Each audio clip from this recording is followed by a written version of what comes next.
DM Soundararajan sir அவர்கள் வந்து பழைய பாடல்கள்லாம் ரொம்ப அழகா பாடுவாரு. இப்ப உள்ள பாட்டுக்கும் அப்ப உள்ள பாட்டுக்கும் பாத்தீங்கன்னா இப்ப உள்ள இளைஞர்களுக்குமே அவர் பாடிய பாடல்கள் தான் ரொம்ப விரும்பி பாடுறாங்க.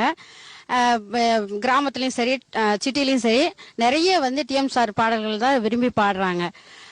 கேட்கறதுக்கு இனிமையா இருக்கும், மறக்கவும் முடியாது. பாடல் வந்து அவருடைய சினிமா பாடல்களும் சரி பக்தி பாடல்களும் சரி எந்த சாங்குமே அவருடைய குரலுக்கு ஈடு இணை எதுவுமே கிடையாது. இப்ப உள்ள இளைஞர்களும் வந்து அவருடைய குரலுக்கு ஈடு அவங்களால பாடவும் முடியாது.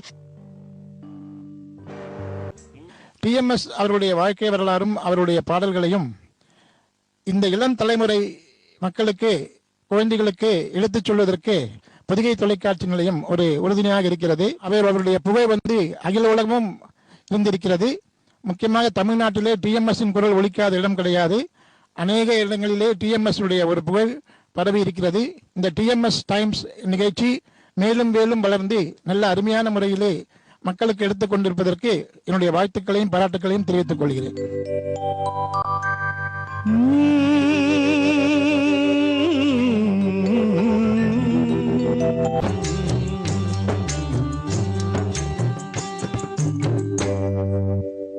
டிஎம்எஸ் சௌந்தரராஜன் ஒரு சிறந்த பின்னணி பாடகர். அவருடைய பாடல்கள் அனைத்தும் எனக்கு பிடித்தமானவை. அவர் பாடிய முருகன் பாடல்கள் அனைத்தும் நெஞ்சை உருக்கக்கூடியவை. நீயல்லால் தெய்வம் வேறு இல்லை என்ற பாடலும் மன்னானாலும் மரமாவேன் என்ற பாடலும் எனக்கு மிகவும் பிடிக்கும். அவர் எம்ஜிஆருக்கு ஏற்ற மாதிரி குரலை அமைத்து பாடுவார், சிவாஜி கணேசுக்கு ஏற்ற மாதிரி பாடுவார். அவர் மாதிரி இனிமே யாரும் வரமாட்டாங்க. நான் டிஎம்எஸ் ஐயா அவர்களுடைய பாடல்களை பலமுறை கேட்டிருக்கேன். என் மனசுக்கு ரொம்ப கஷ்டமான காலத்திலயும் ரொம்ப சோகமான காலத்திலயும் ஐயாவோட பாட்டை கேட்கும் போது மனசு ரொம்ப அமைதியாகவும் சாந்தமாக இருக்கும்னு நான் ஃபீல் பண்றேன். எனக்கு டிஎம்எஸ் ஐயா அவர்கள் பாடிய பாடல்களே மிகவும் பிடிச்ச பாடல் அந்த நாள் ஞாபகம் நெஞ்சிலே வந்ததே நண்பனே நண்பனே நண்பனே. இந்த பாட்டை நான் கேட்கும் போது என்னுடைய பள்ளி கல்லூரி காலத்தை ஞாபகப்படுத்தும்.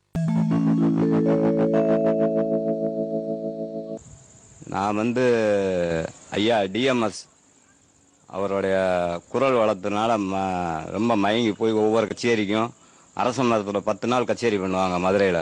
முக்கியமான விநாயகர் கோவில் அங்கே வந்து நாங்கள் ராத்திரி பகல் மில்ல ஆஃப் நைட்டு பார்த்துட்டு 11 மணிக்கு மேலே போய் ஐயா டிஎம்எஸ் ஐயா கச்சேரியை கேட்டு மனசுக்கு ரொம்ப ரிலாக்ஸாக இருக்கும், நிம்மதியாக இருக்கும்.